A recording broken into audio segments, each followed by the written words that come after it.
seakan tak biru lagi. Laut seolah menghempas sepi, beribu malam aku tangisi, dengan sepi menyiksa hati. Masih melangkah bayangan menyusuri relung-relung hati. Masih kupegang janji, bagaimana katakan pergi.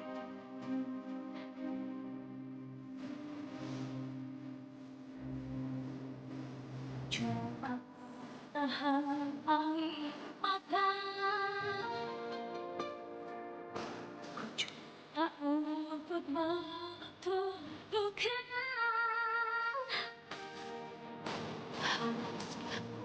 aku derita selamanya.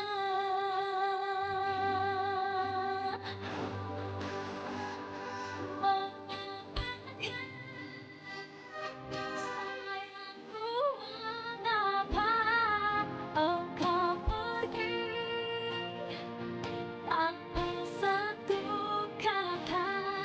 Mengapakah sayangku, mengapa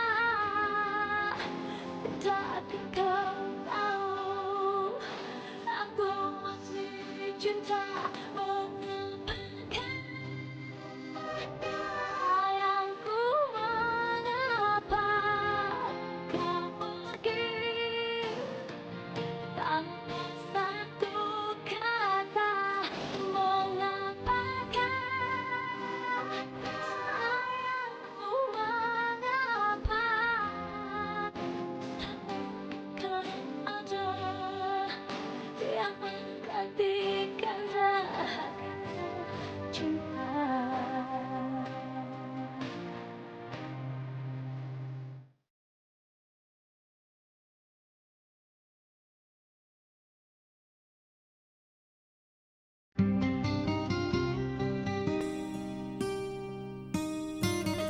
Saya yakin Ricky punya kepribadian yang kuat. Dan mungkin pada saat itu, kepribadian Om lebih dominan. Kalau Tante melihat sekarang Ricky membaik, itu justru karena Om sendiri sikapnya sudah berubah. Jadi saya mungkin muncul pada saat yang tepat, Tante. Jadi seolah-olah itu karena pengaruh saya. Mel, semakin kamu merendah, Tante semakin kagum sama kamu. Dan Tante semakin berharap kamu selalu dekat dengan kami. Saya pasti akan selalu dekat dengan Tante, dengan Om, juga dengan Ricky. Tapi jangan hanya sampai sebatas sahabat atau teman bisnis saja. Kami betul-betul berharap Melati menjadi bagian dari keluarga kita. Saya bahagia sekali, Tante. Tante menganggap saya sebagai bagian dari keluarga ini. Justru itu yang saya nggak mau. Kita nggak mau menggunakan kata menganggap. Kita ingin benar-benar nak melatih jadi anak kita. Dan satu-satunya cara untuk itu hanya kalau nak Melati mau menjadi menantu kami.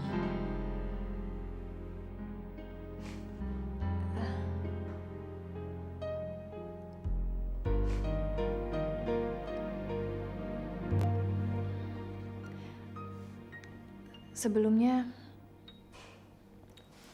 terima kasih, Tante. Tapi saya mohon maaf karena saat ini saya belum bisa memberikan komentar apa-apa, apalagi jawaban. Karena nanti yang berkepentingan dalam hal ini adalah saya sendiri dan Ricky. Dan selama ini Ricky sama sekali tidak pernah membicarakan tentang hal ini. Jadi saya rasa mungkin masih terlalu pagi membicarakan masalah ini. Tapi maaf loh Tante.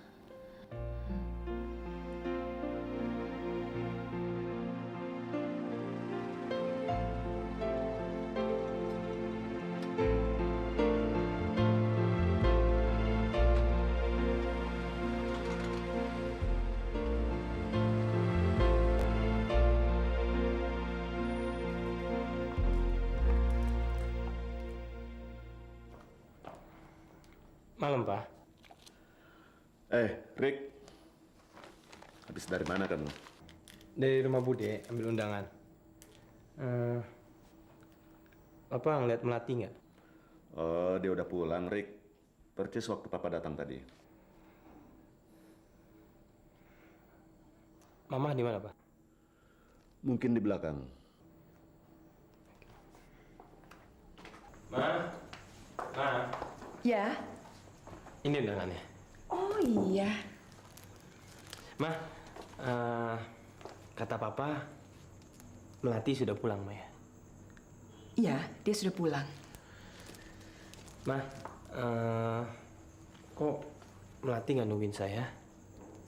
Mungkin dia ada urusan lain, jadi dia nggak bisa nunggu kamu. Dia nggak ninggalkan pesan. Enggak, dia nggak ninggalin pesan apa-apa buat kamu. Nih.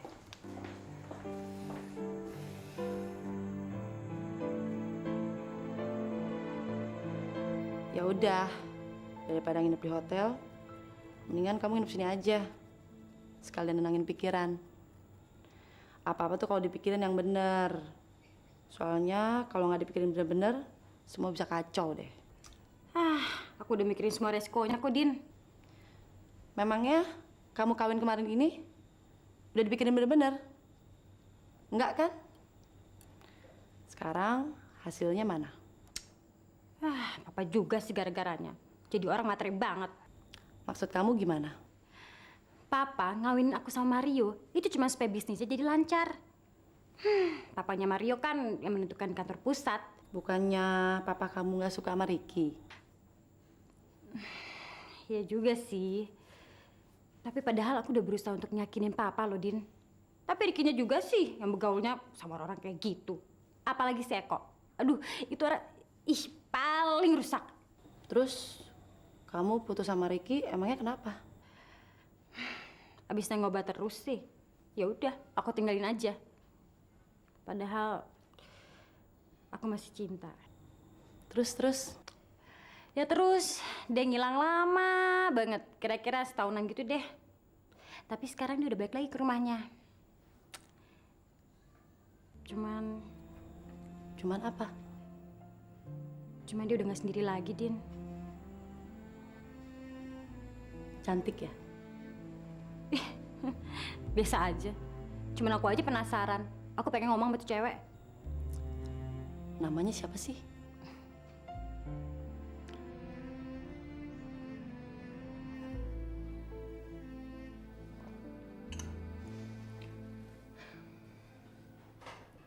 Ingat nggak? Aku dulu ngomong apa? Hati-hati kalau nolongin cowok. Salah-salah, kebaikan kita diartikan lain sama dia. Tapi persoalannya bukan Ricky-nya yang ngomong, ibunya. Mel, siapapun yang ngomong tuh nggak jadi soal. Ini semua tergantung kamu kok. Kalau kamu memang nggak mau, ya bilang aja nggak mau. Kenapa harus susah sih? Atau jangan-jangan kamunya mau lagi? Enggak juga. Kamunya ragu-ragu sih, Mel. Terang aja. Jadi mereka ngarepin.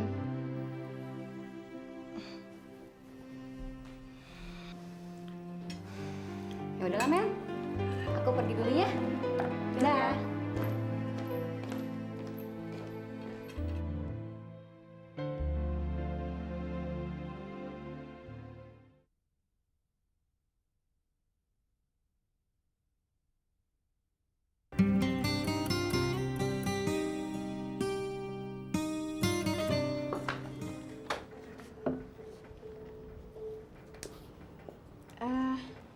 Mau cari siapa ya?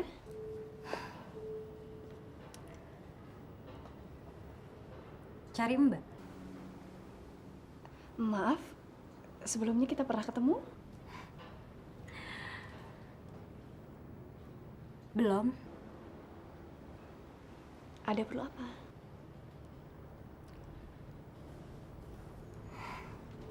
Mbak kenal dengan Ricky?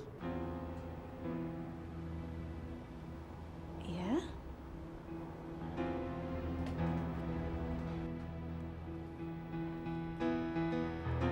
Saya Poppy. Oh, iya. Ricky sering cerita tentang Anda. Selamat siang. Saya mau tanya, Pak, apakah pengemudi yang bernama Mahmud sudah masuk lagi? Saya Bu Dharma. Dari kemarin saya sudah berkali-kali telepon ke situ. Saya kehilangan anak saya yang bernama Poppy. Terakhir ada yang melihat dia naik taksi perusahaan ini. Dan saya sempat mencatat nomor bodinya. Menurut petugas di sana, pengemudinya bernama Mahmud. Nah, saya ingin tahu, Pak, apakah Pak Mahmud masih ingat kemana mengantar anak saya? Siapa tahu dari situ bisa dilacak kemana anak saya pergi. Salah kalau Ricky berpikiran kayak gitu. Dia bilang saya nggak pernah berbuat apa-apa demi dia. Nyatanya Anda mengirimkan undangan pernikahan Anda. Itu sangat memukul perasaan dia. Mbak tahu, saya emang pernah benar-benar minggat dari rumah untuk ke rumah Ricky.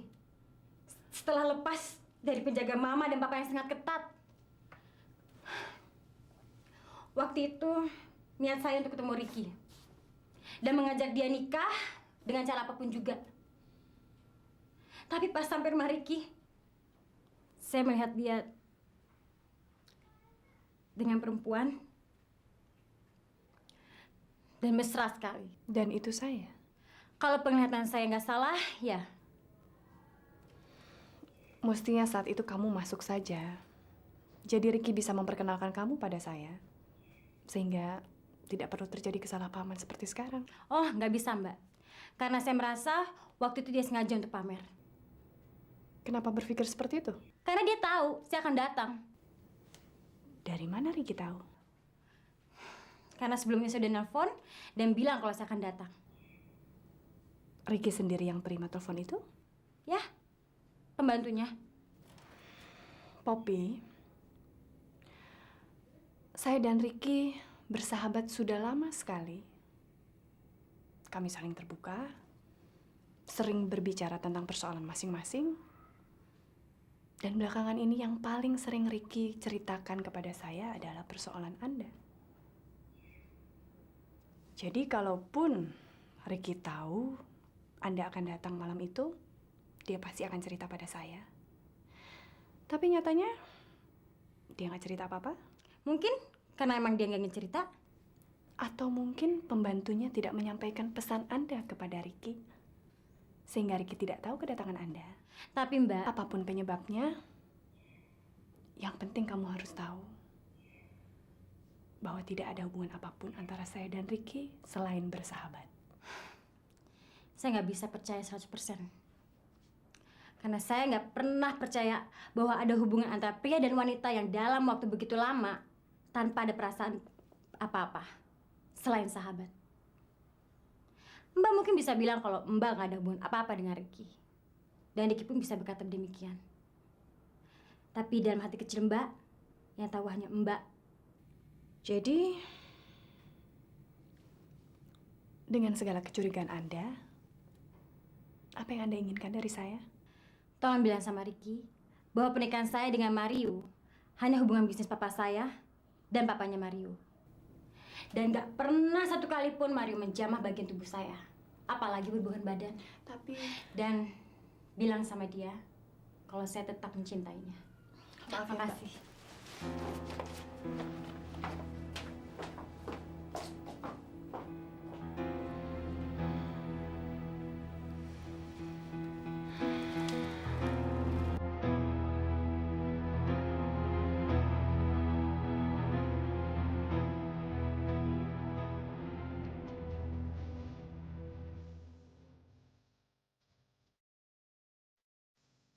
Saya sering lihat kamu di perpustakaan.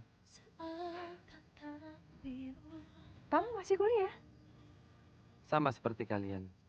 Saya kerja, tapi saya masih suka belajar. Kebetulan kita satu kantor. Jadi kadang-kadang kita pergi bareng. Oh iya, saya Ricky. Alex,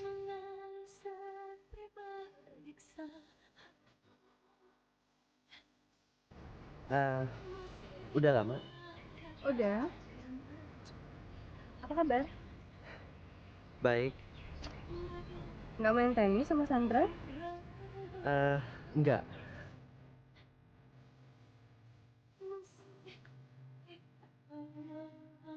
Kamu harus sembuh. Kalau terjadi apa-apa sama kamu, aku akan merasa bersalah, Lex.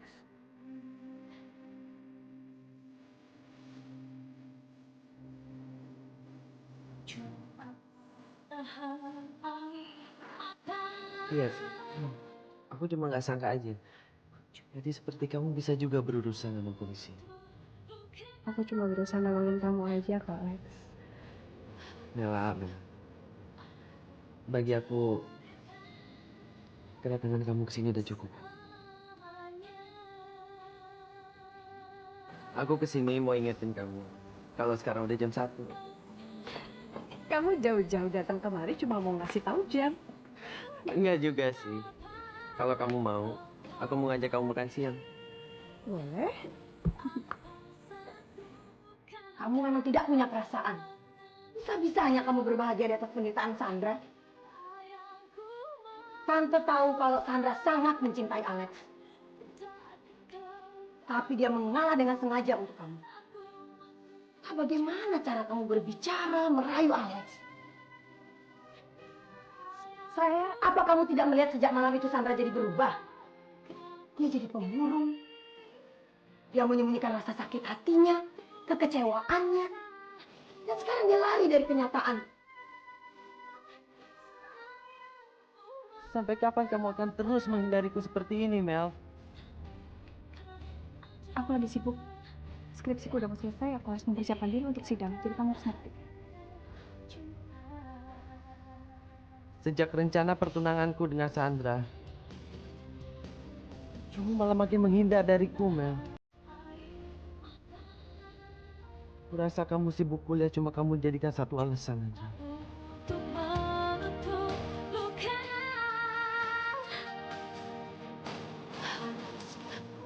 Aku menderita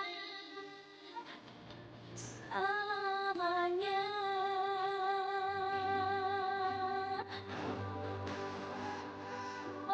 Kamu maunya apa sih, Mel? Kamu selalu menghalang-halangi kebahagiaan Sandra. Bukan begitu. Kamu senang kan lihat Sandra menderita seperti sekarang ini? Maksud saya, Atau kamu takut kehilangan Alex? Tante. Iya kan? Saya kamu takut kan kehilangan Alex? Dan kamu ingin menikahi dia kan? Dan kamu tidak peduli lagi dengan penderitaan Sandra. Maaf, tante keliru. Apa maksud kamu saya keliru? Melati tidak pernah takut kehilangan Alex. Melati juga tidak pernah ingin merebut Alex dari tangan Sandra. Kamu jangan sok tahu. Saya lebih tahu siapa Melati. Dan saya tahu apa dalam pikiran dia. Dia selalu bermimpi untuk menikahi Alex. Iya kan? Tidak, Melati akan menikah dengan saya. Saya sudah melamar dia, dan dia bersedia. Sandra.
Selamat malam. Selamat malam. Apa betul ini kediaman Ibu Sofi? Betul. Maaf mengganggu malam-malam. Saya Kapten Wanadi. Saya ingin bicara dengan Ibu Sofi. Saya sendiri, Ibu Sofi. Ada apa, Pak? Kebetulan, Bu. Ada yang ingin saya konfirmasikan dengan Ibu. Yaitu mengenai nama panjang dari suami Sandra. Apa betul dia bernama Andi Anjasmara?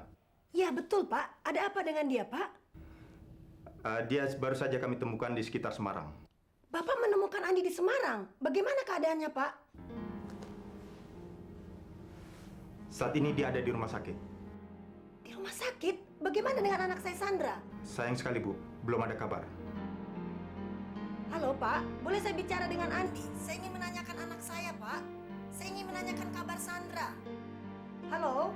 Boleh saya bicara dengan Andi, Pak? Halo? Pak, saya mau bicara dengan Andi.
Beb!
Ada apa, Mbok Mi?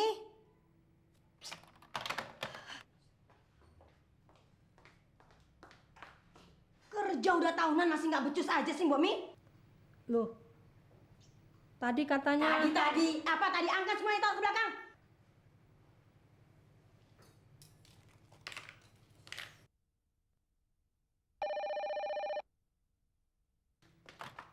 Kapten Wanadi.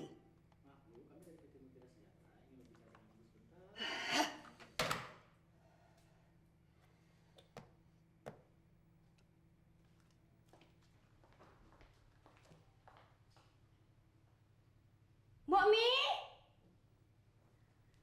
Sudah diangkat roti panggangnya? Kan tadi angus.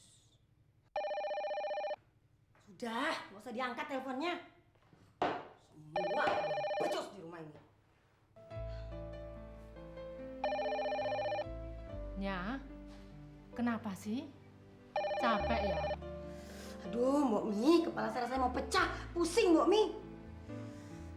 Loh, badannya panas begini. Sudahlah, Nya. Istirahat aja dulu di kamar. Kalau perlu nanti saya panggilkan dokter.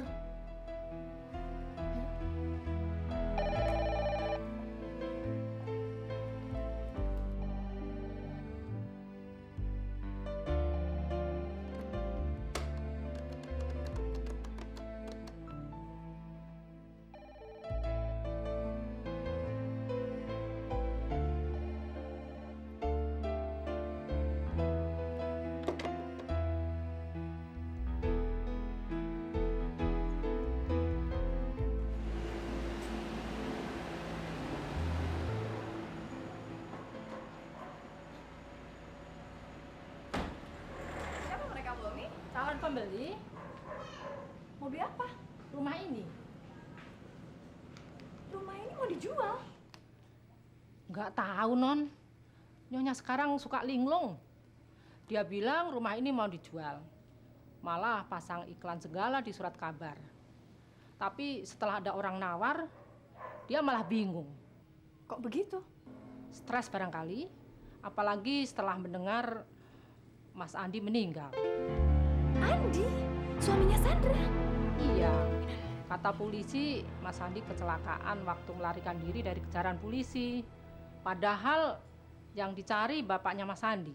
Mas Andi diempanin supaya bapaknya lolos. Tante Sofi sekarang di mana? Ada di kamar, sedang sakit. Tadi saya pegang badannya panas sekali. Ya udah.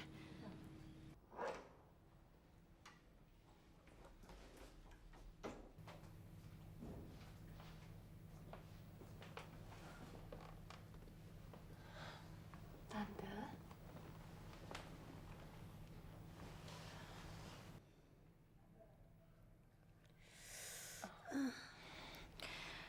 Tante sakit ya?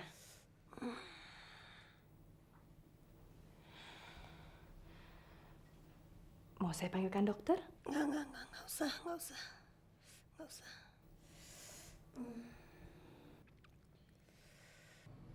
Ya, Sandra udah ketemu, Pak.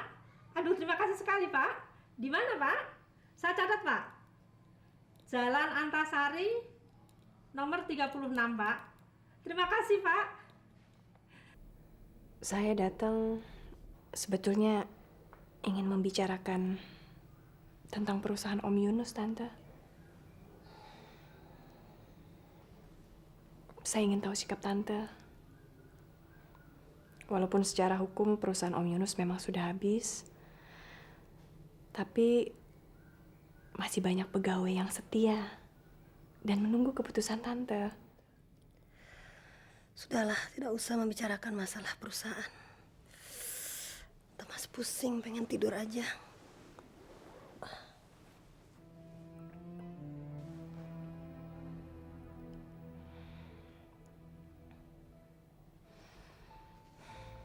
Maaf, Tante.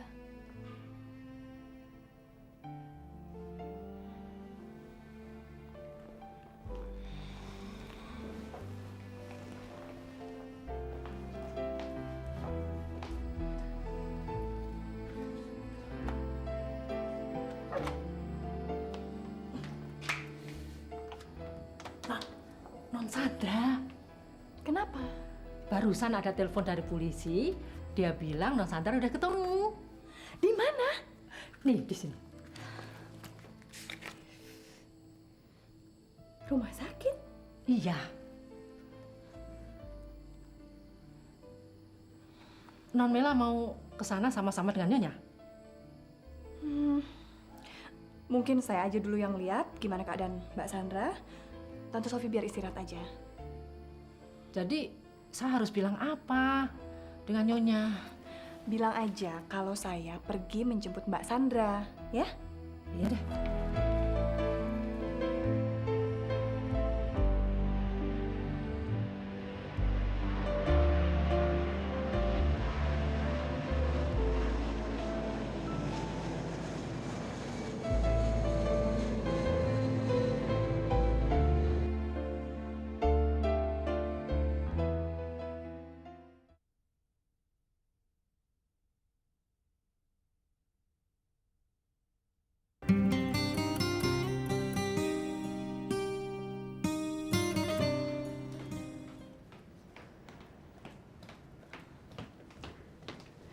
Selamat siang, dokter. Selamat siang. Maaf, di sini betul kamar pasien yang bernama Sandra. Betul. Saya saudaranya dari Jakarta. Baru besok sekarang. Betul, dan kalau boleh bisa saya menjenguk. Saya tahu ini bukan waktunya jam besuk. Ibu sudah dekat Ibu Sandra. Ya. Begini Bu, ada baiknya kalau Ibu tahu kondisi Sandra yang sebenarnya sebelum masuk ke dalam. Maksud dokter? Menurut orang yang membawa dia kemari, Ibu Sandra sebelum ditangani oleh seorang dukun beranak. Tapi berhubung dukun beranak tidak dapat menangani, maka Ibu Sandra dibawa kemari dengan kondisi yang sangat lemah karena air ketubannya sudah pecah duluan.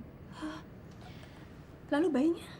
Gini, kemarin kami sudah melakukan operasi sesar. Ya karena kondisi sang ibu sangat lemah, kami sangat menyesal sekali tidak dapat menolong si bayi.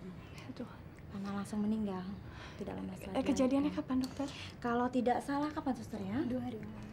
2 hari yang lalu, betul. 2 hari yang lalu. Tapi Sandra belum tahu kan? Belum. Rencananya memang hari ini akan saya kasih tahu, tapi berhubung kondisinya sangat lemah sekali, ya nanti saya lihat gimana perkembangannya.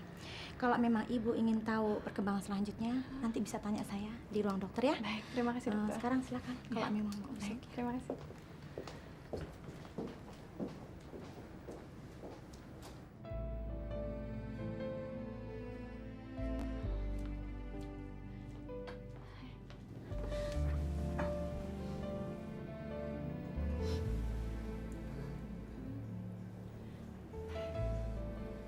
Nggak bisa ikut, dia lagi sakit. Sakit? Iya, tapi dia akan cepat sembuh setelah tahu kondisi kamu nggak seburuk yang dia kira.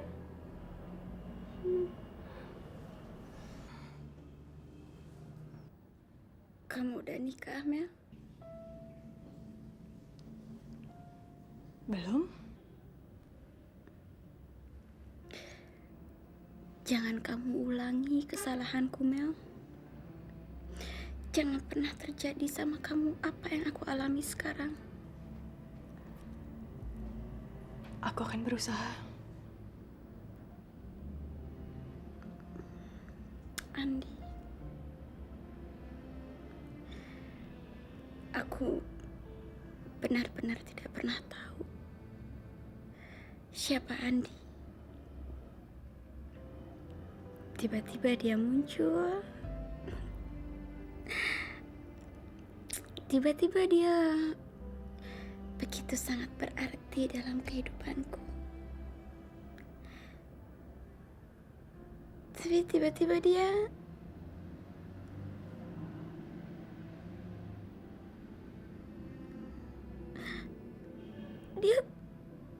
pergi ninggalin aku selamanya, Mel. Selamanya. Kamu harus relakan dia, San. Ikhlaskan. Apa aku harus selalu menderita hanya untuk ketenangan dia? Sandra. Kamu jangan banyak gerak dulu, ya?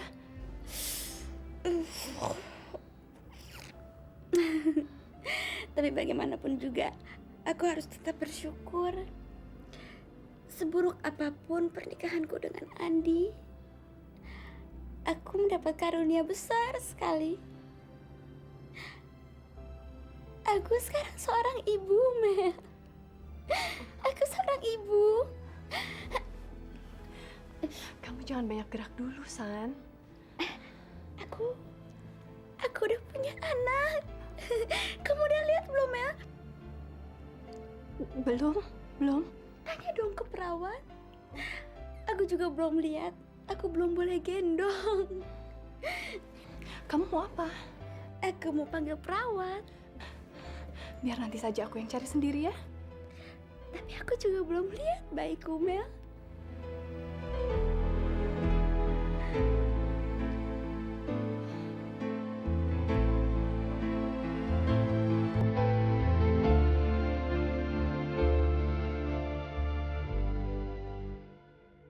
Langit seakan tak biru lagi, laut seolah menghempas sepi.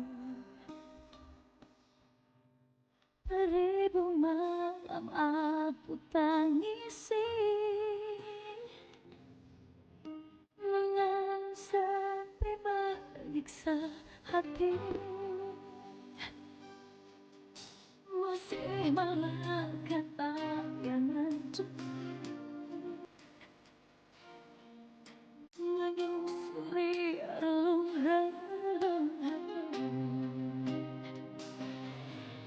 Masih ku tidak janji, bagaimana kau takkan pergi.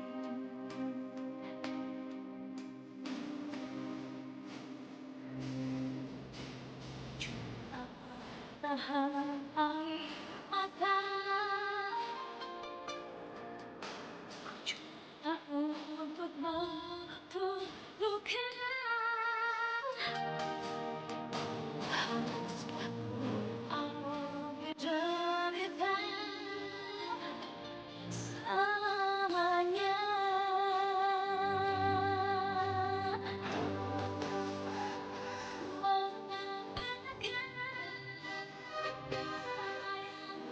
Mengapa engkau pergi tanpa satu kata? Mengapa sayangku, mengapa tidak kau tahu aku masih cinta? Sayangku, mengapa kau pergi tanpa satu kata? Mengapakah sayangku, mengapa?